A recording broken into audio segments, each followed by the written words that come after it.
Salut tout le monde, ça va, vous allez bien? Donc, aujourd'hui, session de lecture. Je suis parti dehors faire de la récupération de livres gratuits. Et je vais vous lire certains passages du livre Fred Hoyle, La nature de l'univers, de Fred Hoyle. Allez, c'est parti.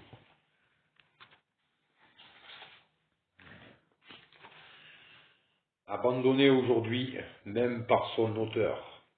J'ai parlé d'une méthode différente de celle d'Eddington dans laquelle les réactions carbone-azote de Bethe étaient introduites dans la théorie dès le début, tandis que la dimension de l'étoile était le résultat des calculs. Nous nous sommes préoccupés de savoir si des étoiles aussi énormes que les géantes rouges pouvaient être décrites au moyen de cette théorie. Nous avons bientôt compris que c'était impossible si l'on considérait que la composition chimique de toute l'étoile était uniforme. Comme le faisait Eddington, or l'idée que chaque étoile a une composition uniforme avait été acceptée par presque tous les auteurs depuis les premières tentatives de solution des problèmes de la structure stellaire. Y avait-il une raison quelconque de croire que cette hypothèse était correcte? Dans chaque étoile normale, l'hydrogène est converti en hélium à l'intérieur des régions centrales. Par suite, toute étoile qui a déjà consommé une grande partie de sa réserve initiale d'hydrogène ne peut plus avoir une composition uniforme à moins que quelques processus mélangent l'hélium avec la matière du reste de l'étoile. Si une étoile est animée d'un mouvement de rotation suffisamment rapide et si elle possède un champ magnétique convenable, ce mélange uniforme se produit effectivement. Dans ce cas, l'étoile continue à appartenir au type de la série principale, c'est-à-dire que son rayon reste relativement petit.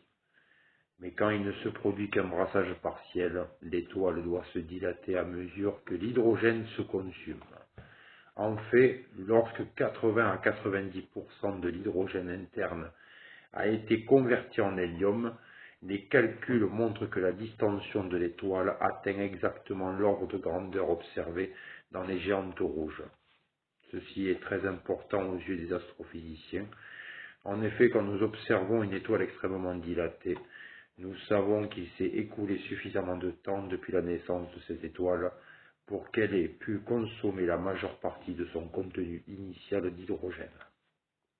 Comme nous le verrons la semaine prochaine, ce résultat nous permet de calculer l'âge des étoiles avec une précision considérable. Dans les petites étoiles comme le Soleil, qui n'ont pas vécu assez longtemps pour consommer beaucoup de leur hydrogène, la dilatation ne peut pas être très marquée. Cependant, il semble qu'il y ait déjà une légère expansion du Soleil, et ceci fournit la réponse probable à notre dernière question astrophysique. Tout en continuant à griller la Terre, le Soleil se dilatera.